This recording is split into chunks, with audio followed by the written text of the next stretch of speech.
नागपूर शहरात जर आपल्याला BCA कोर्स करायचा असेल 2026 मध्ये, तर 2025 मध्ये नेमकं काय घडलं होतं समजून घेणं गरजेचं आहे. मित्रांनो, नागपूर शहर किंवा नागपूर डिस्ट्रिक्टमध्ये ज्या काही कॉलेजेस येतात त्या येतात अंडर राष्ट्रसंत तुकडोजी महाराज नागपूर युनिव्हर्सिटी.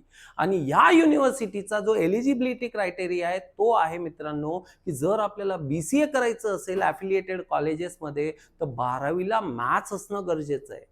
आर्ट्सच्या विद्यार्थ्याचं मॅथ्स नसतं, कॉमर्सचे बरेचसे विद्यार्थी मॅथ्स घेत नाही, सायन्सचेही बरेचसे विद्यार्थी मॅथ्स घेत नाही. तर 2025 मध्ये मुलांनी CET दिली. हा नियम किंवा ही एलिजिबिलिटी माहितीच नव्हती आणि मित्रांनो CET देऊन त्या प्रोसेसमध्ये इन्व्हॉल्व झाले. कॉलेजेस सुद्धा अलॉट झाल्या आणि कॉलेजमध्ये गेल्यानंतर जेव्हा मार्कशीट समोर ठेवली गेली, कॉलेजेसनी त्यांना रिजेक्ट केलं.